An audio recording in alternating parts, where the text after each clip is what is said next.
हाँ तो भैया क्या हाल चाल है। बहुत दिनों के मैं आज हम लोग पढ़ने वाले हैं अर्थमेटिक प्रोग्रेशंस। एपी नाम तो सुना ही हो। नहीं सुना? आज सुन रहे। अर्थमेटिक मतलब नंबर होता है। Number number 1 2 3 4 5 6 √2 √3 -1.5 -2 number. Arithmetic progression progression मतलब क्या हुआ? सीक्वेंस। तो पहले सीक्वेंस एंड सीरीज का मतलब समझते हैं, उसके बाद इस पर आते हैं। जी हाँ, तो सीक्वेंस क्या होता है? सीक्वेंस सिंपल मतलब बताऊंगा, सटीक मतलब बताऊं। कॉमा देकर लिखा।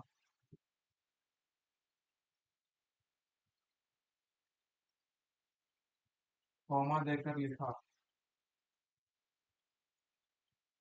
एग्जाम्पल। एग्जाम्पल 2 4 5। ये सेकेंड एग्जाम्पल। 2 4 8 16 32 लिखा। समझ में आया? ठीक है। ये हो गए एग्जाम्पल्स। अब इसके अलावा सीक्वेंस समझ आया? लगता है ये कलर ठीक से दिख रहे हैं।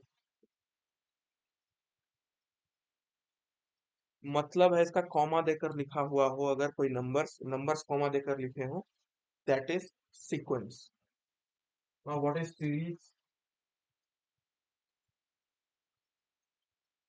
सीरीज है इसी सीक्वेंस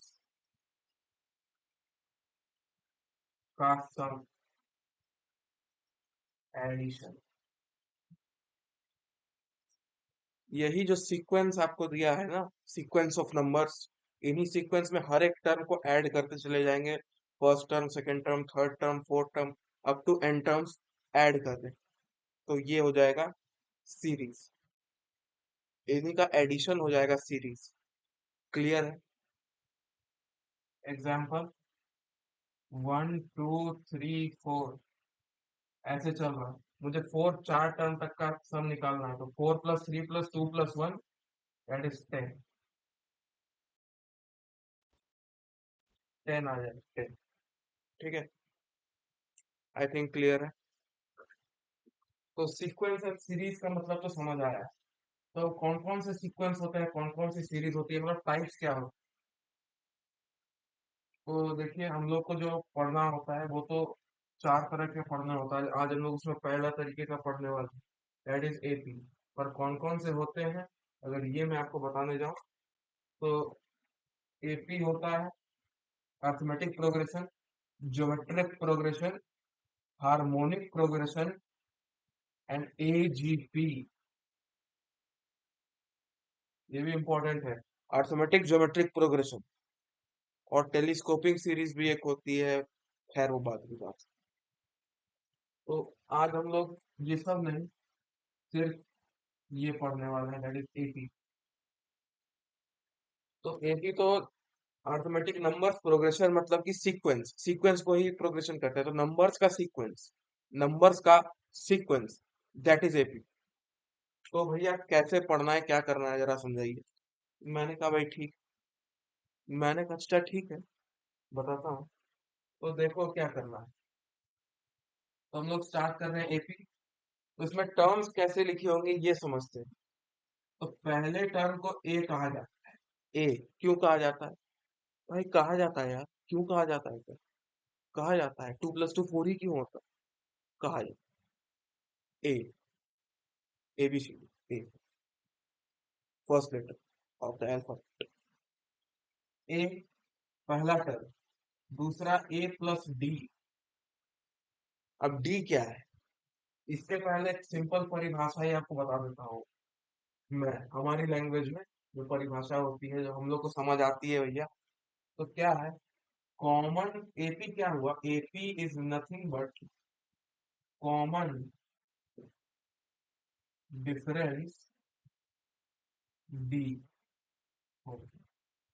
कॉमन डिफरेंस हो तो एपी कहला जाएगा। कॉमन डिफरेंस मतलब कि डी, स्मॉल डी है, कैपिटल डी मत लेना। वो क्वाड्रेटिक जो पढ़ा था याद है, पहला लेक्चर क्वाड्रेटिक का, उसमें कैपिटल डी था, that is discriminant, B square minus four A, वो नहीं, स्मॉल डी, कॉमन डिफरेंस। मैंने कहा डी हो जिसमें कॉमन डिफरेंस हो, वो एपी कहलाएगा, सिंपल बात। और पहला टर्म तो ए होता ही है। तो मैंने कहा भाई जल्दी जल्दी देख लेते हैं क्या फॉर्मूले अपने हैं, क्या समझना है अपने को। मैंने कहा ठीक है भैया, ग्रीन पेन से लिखते हैं, मजा आएगा। तो पहला टर्म ए हो गया, दूसरा टर्म हो गया ए प्लस डी, तीसरा टर्म हो गया ए प्लस टू डी, चौथा टर्म हो गया ए प्लस थ्री डी। चलते जा रहा है भैया, चलते जा रहा है, कहाँ तक जा रहा है भाई? जहां तक उसे जाना है वो जा रहा है, तुम क्यों उसके साथ जा रहे हो? यहाँ पे समझो पहले ये क्या है, ए प्लस डी, ए प्लस टू डी, ए प्लस थ्री डी। तो ये फर्स्ट टर्म ए वन इसको कह देते हैं, ये सेकेंड टर्म है ए टू इसको कह देते हैं, ये थर्ड टर्म है ए थ्री इसको कह देते हैं, ये फोर्थ टर्म है इसको ए फोर कह देते हैं।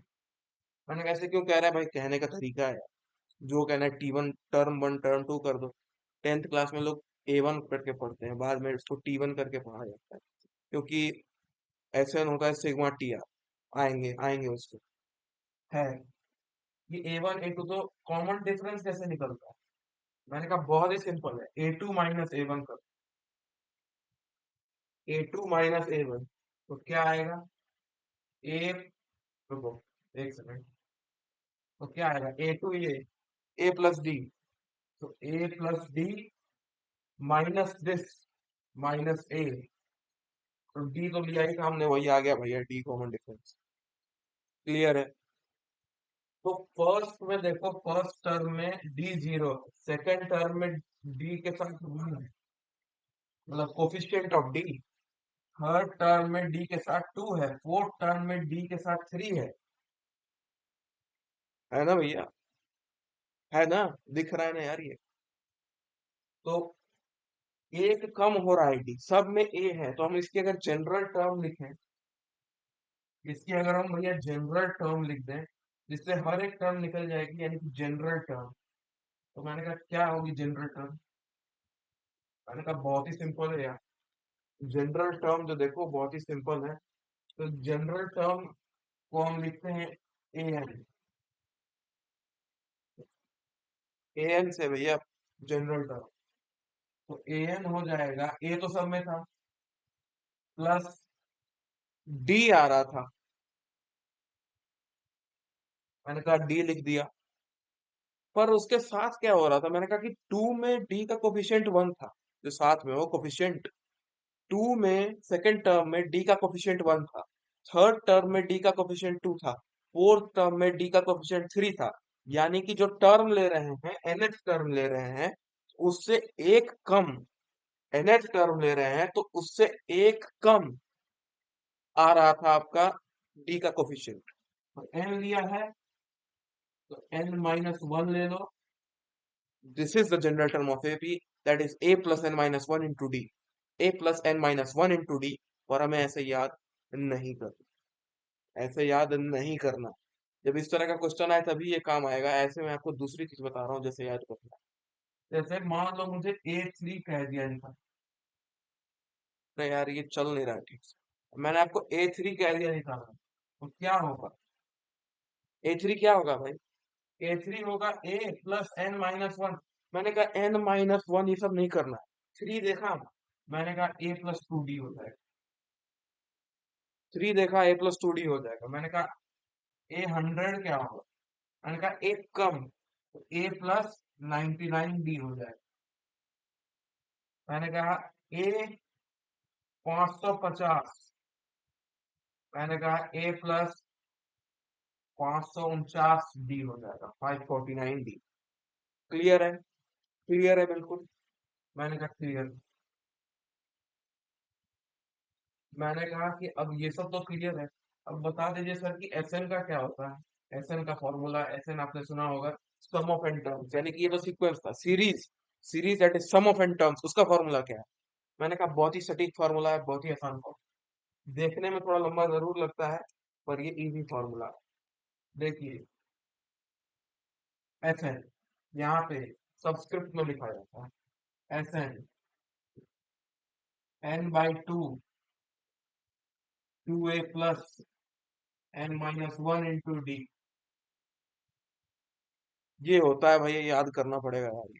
देखो n/2 हो गया 2a + n-1 × d, n-1 × d तो उसमें भी था इसमें भी।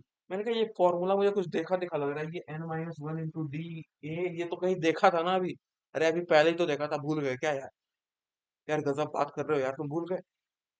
तो इसको दूसरे तरीके से लिखे तो Sn, ये दूसरे फॉर्मूले का प्रूफ भी हो जाएगा।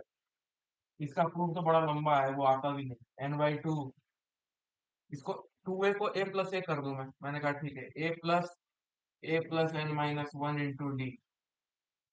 मैंने कहा अच्छा, ये कर दें? मैंने कहा ठीक है। मैंने कहा ये जो है, ये चीज जो है, ये तो an थी, ये तो an थी, an ही तो था यार ये। तो मैंने कहा सिंपल क्या लिख दूं मैं, एक और फॉर्मूला अगर मुझे लिखना हो तो, एक और फॉर्मूला अगर मुझे लिखना हो तो मैं लिख दूंगा Sn = n/2 a+an। Sn = n/2 × a+an, या a+l भी लिख सकते हैं, लास्ट को लिखा जाता है, लेकिन जब आखिरी टर्म एपी की तुम्हें निकालनी हो तो a+l कर देना, नहीं तो a+an कर दो। सेम बात है यार। एल और an, एल कब दिया जाता है? जब लास्ट टर्म हो, लास्ट टर्म हो। an कब दिया जाता है? जब nth टर्म हो।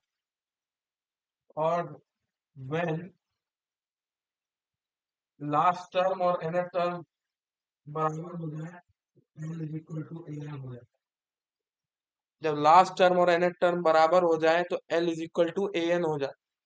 मैंने कहा क्लियर है? क्लियर है क्या? क्लियर है क्या? मैंने कहा बिल्कुल क्लियर है। मैंने कहा कोई एग्जांपल दो सर, ये तो आपने कुछ थ्योरी पे थ्योरी करा दी भाई साहब एक साथ, और कोई एग्जांपल आपने नहीं दिया। मैंने कहा बिल्कुल देते हैं भैया आपको एग्जांपल, बिल्कुल एग्जांपल दे। मैंने कहा क्या एग्जांपल दूं, मैं भी जरा सोचूं यार। मैंने कहा क्वेश्चन लिख लेते। क्वेश्चन की स्पेलिंग आती है ना आपको?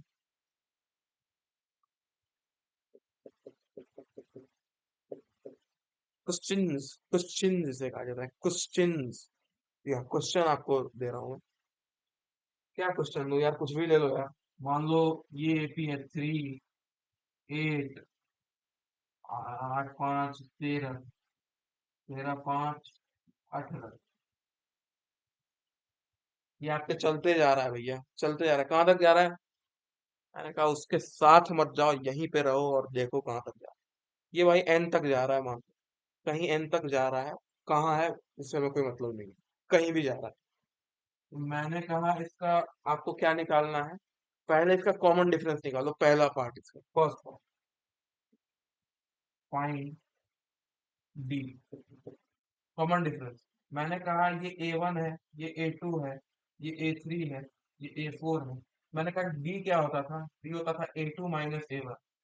और ये A2 - A1 आप करें, या फिर A3 - A2 करें, या फिर A4 - A3 करें, बात तो बराबर ही है ना, कॉमन डिफरेंस तो सेम है। तो इसमें इसको घटाओ या इसमें इसको घटाओ या इसमें इसको घटाओ, बात तो बराबर ही आएगी। और अगर आप तुम इसमें इसको घटा दोगे तो वो गलत हो जाएगा, फिर वो माइनस साइन के साथ आपको देना पड़ेगा, क्योंकि वो उल्टा हो गया ना भाई, तुम उल्टा।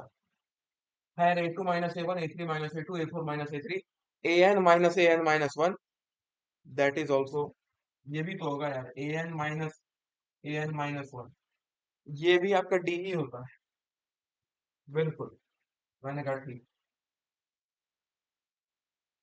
तो A2 - A1 यानी कि 8 - 3। भाई इतनी मैथ्स तो आई थिंक आती होगी। 5, 5, 5 बड़ा अजीब दिख रहा है।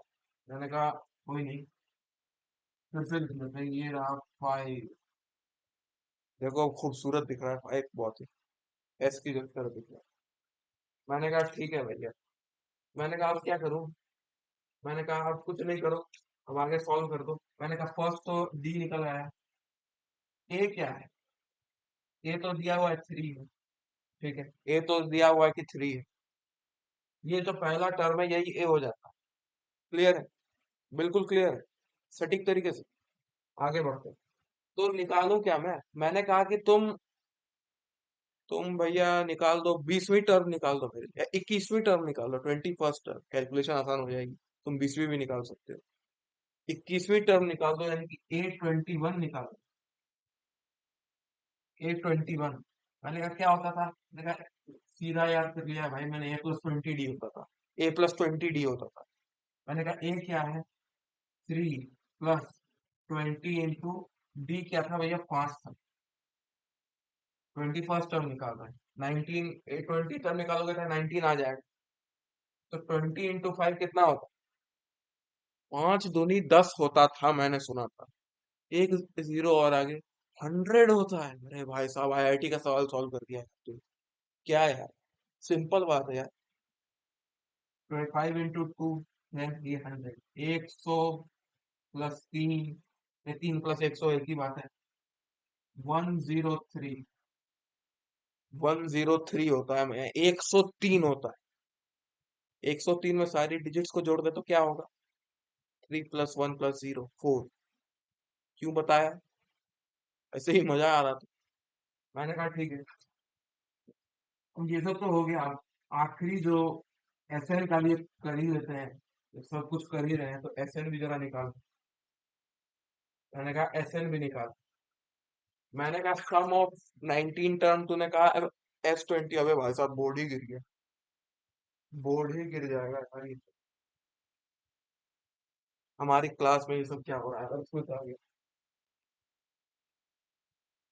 मैंने कहा ठीक है यार, ठीक है। अब क्या निकालना है हमें, A20 टर्म तक का सम निकालना है, मान लो 20 टर्म या फिर, हाँ 20 टर्म तक का सम। मैंने कहा S20। अरे यार ये क्या हो रहा है, मैंने कहा 20 तक का सम निकालना है, दैट इज S20।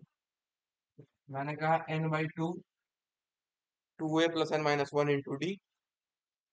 क्लियर है, यही होता था ना। तो n/2 यानी कि 20/2, 2a यानी कि 2 × 3, 2a + n - 1 19, डी है 5। मैंने कहा ये ठीक है, सॉल्व कर दो। डिशुम डिशुम, जब कैंसिल करना हो करो डिशुम डिशुम। मैंने कहा ठीक है, 10 इंटू, ये हो गया 6, प्लस अब ये बता दो भाई 19 × 5 क्या होता है, 95 होता है, 95। 10 × 95 + 6, 101, 101, एक और जीरो, 1010 हो गया आंसर। मैंने कहा क्लियर है। मैंने कहा एक तरीके का और करा देता हूँ भाई, तो उसका 103 आ रहा था आंसर, याद है ना, A21। अब वो भी कर ही लेते हैं, वो भी एक तरह का सवाल ही हो जाए। मैंने कहा अब S21 निकालो। क्या कहा मैंने, अब तुम S20 नहीं भैया, S21 निकालो, S21 निकालो। तो S21 निकाल देंगे यार, कोई दिक्कत नहीं, निकाल देंगे। तो कैसे निकालेंगे, एक तो वो formula n/2, 2a + n - 1 into D, वो वाला। और एक और फॉर्मूला बताया था, याद है, n/2 a + an, सिंपल। तो A21 तो हमें पता है, A21 था 103, तो फॉर्मूला क्या था, n/2 a + an। A21 हमें पता था 103 है, पहले हमने निकाल रखा, पहले से हमने निकाल रखा। तो n/2 यानी कि 21/2, 21/2 into a that is 3 + 103, an, a + an। a था 3, an था 103, n था 21, 21/2। तो सॉल्व कर दो, 21/2 इंटू 106, टिशुम टिशुम 53। अब 53 इंटू 21 यहाँ आके कर लेते हैं साइड में भैया, 3 5 6 10 3 1 1 1, आंसर 1 1 1 3। सही किया ना यार, 6 5 11 1 1 1, बिल्कुल बिल्कुल सही है। 1 1 1 3, इसके टर्म्स को जोड़ो, 1 + 1 + 1 + 3, 6 होता है। क्यों बताया, मजा आ रहा है। चलो हो गया। मैंने कहा ये सब तो भैया क्लियर हो गया, अब जरा एक दो बातें और समझ लेते हैं। भैया टेंथ की एनसीईआरटी अब तुम लगा सकते हो, उसमें ज्यादा कुछ नहीं है, एक आध क्वेश्चन थोड़े घुमाने के लिए है, उसमें भी यही करना है। कंसेप्ट हमने सारे कवर कर दिए हैं, और अब कुछ एक्स्ट्रा भी कर लेते हैं यार, जब तक एक्स्ट्रा ना करूँ मजा नहीं आता। तो अब हम कर लेते हैं अर्थमेटिक मीन। अरिथमेटिक मीन, ये क्या होता है? मैंने कहा ये मैंने सर आज तक नहीं पढ़ा भैया मैंने। सर भैया जो बोलना है बोलो यार। मैंने आज तक यार ये पढ़ा ही नहीं है। मैंने कहा भाई तूने पढ़ रखा है, मैंने कहा तूने पढ़ रखा है, मैं तुझे 2 और 10 दे दूं। मैंने कहा इसका अर्थमेटिक मीन निकाल दो भैया। इसके यानी कि अर्थमेटिक मीन मतलब क्या हुआ कि हमें अगर दो टर्म दे रखे हैं, तो एक ऐसा तीसरा टर्म निकालो जो कि उनके बीच में आए और वो तीनों मिलाकर एपी बना दे। क्या कहा? मैंने कहा कि एक ऐसा टर्म निकालो जो इन दोनों के बीच में आए, दोनों के बीच में आए, एक ऐसा टर्म निकालो जो इन दोनों के बीच में आए, और जब ये तीनों को एक साथ हम लोग रखें तो ये एपी बना दे। यही होता है अर्थमेटिक मीन। तो मैंने यहाँ क्या होगा, तो इसका क्या होता है, a+b/2 होता है फॉर्मूला। ए क्या है, ए ये बी ये, ए ये बी ये, a+b/2 सिंपल फॉर्मूला भैया, इससे आसान क्या लोगे तुम, बोलो। एवरेज, यार एवरेज है ये, एवरेज। ठीक है भैया, एवरेज। तुम भी पढ़ाई में एवरेज हो, ये भी एवरेज है। ठीक है। a+b/2 मैंने कहा 10+2/2, दैट इज 12/2, दैट इज 6। 1+1+1+3 भी 6 आ रहा है, कोई लेना देना? बिल्कुल नहीं। तो 6 आ रहा है, तो 2, 6, 10, इन तीनों को देखोगे तो एपी बनने चाहिए, ये हम मैंने कहा तुम। तो देख लो भैया, 6-2 that is 4 common difference, 10-6 that is 4 common difference. और चेक करना हो कि एपी है या नहीं है तो क्या करना होता है, ये तो बताया ही नहीं यार मैंने। तो क्या करना होता है कि a2-a1, a3-a2, a4-a3, जहां तक दिया है वहां तक कर दो, और सब इक्वल आ गए तो एपी हो जाएगा। क्या कहा यार मैंने कहा 1, 3, 8, 11 अगर दिया है, क्या ये एपी है या नहीं? तो मैंने कहा 3-1 करो 2, 8-3 करो 5, 11-8 करो 8, 9, 3, तीनों बराबर आ गए, नहीं है, डिचुम डिचुम, ये नहीं आए, ये नहीं आए बराबर। तो ये एपी है या नहीं है? नहीं है, बिल्कुल नहीं। और अगर वही 1, 2, 3 ऐसे दिया हो, तो 2-1 that is 1 equal to 3-2 that is 1, दोनों बराबर आ गए, D1 बराबर D2 आ गया, हेंस एपी है, हेंस एपी है। क्लियर है? बिल्कुल क्लियर है, सटीक तरीके से क्लियर। मैंने कहा अब आगे बढ़ते हैं।